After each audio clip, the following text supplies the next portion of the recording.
രാവിലെ തന്നെ ഫ്ലിപ്കാർട്ടിൽ ഓർഡർ ചെയ്ത സാധനം എത്തി. 2 ദിവസം മുമ്പ് ഓർഡർ ചെയ്തതാണ്. ഞാൻ ഈ ഓൺലൈൻ ഷോപ്പിംഗ് ചെയ്യുമ്പോൾ ആദ്യം നോക്കുന്നത് ഡെലിവറി ഡേറ്റ് ആണ്. എത്രയും വേഗം കിട്ടുന്നോ അത്രയും സന്തോഷം. ഇതൊരു സ്റ്റോറേജ് ക്യാബിനറ്റ് ആണ്. നമ്മൾ അറേഞ്ച് ചെയ്തെടുക്കണം. നേരത്തെ പറഞ്ഞ എൻ്റെ ക്ഷമ ഇവിടെയും ഇല്ലാത്തതുകൊണ്ട് പ്രശാന്ത് ആ പണി അങ്ങ് എടുക്കട്ടെ, അതായിരിക്കും നല്ലത്. സംഭവം സെറ്റായി. വിചാരിച്ചതെല്ലാം ഭംഗിയുണ്ട് കാണാനെന്ന് എനിക്ക് തോന്നി. ഇങ്ങനത്തെ പല സാധനങ്ങളും വന്നു കഴിയുമ്പോഴാണ് പ്രശാന്ത് അറിയുക. പിന്നെ എൻ്റെ കൂടെ കൂടി ബാക്കി കാര്യങ്ങൾ അങ്ങ് ഏറ്റെടുക്കും. മൈജിയിലേക്ക് ഞങ്ങൾ പോയത് വേറൊരു ആവശ്യത്തിനാണ്. അതിൻ്റെ വീഡിയോ പിന്നൊരു ദിവസം കാണിക്കാം. എന്നിട്ടും എൻ്റെ കണ്ണുകൾ ഉടക്കിയത് ഇങ്ങോട്ടേക്കാണ്.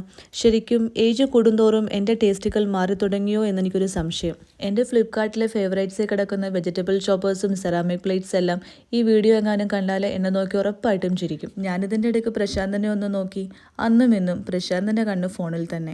മമ്മിയാണെങ്കിൽ ഇൻസ്റ്റഗ്രാമിൽ കണ്ടൊരു ആപ്പിൾ റെസിപ്പി പരീക്ഷിക്കണമെന്ന് പറഞ്ഞപ്പോൾ തന്നെ വീട്ടിൽ ആപ്പിൾ എത്തി. ഞങ്ങൾ വാങ്ങിയതല്ല കേട്ടോ, ഇന്നലെ ഗസ്റ്റ് വന്നപ്പോൾ കൊണ്ടുവന്നതാണ്. എന്തായാലും ഐറ്റം സൂപ്പറാണെന്ന് പ്രശാന്തിൻ്റെ ഫേസ് കണ്ടാൽ അറിയാം. അങ്ങനെ വൈകുന്നേരം ഫുഡ് ഓർഡറും കൂടെ ചെയ്തപ്പോൾ ഇന്നത്തെ ദിവസം കംപ്ലീറ്റ് ആയി. So bye, see you next time.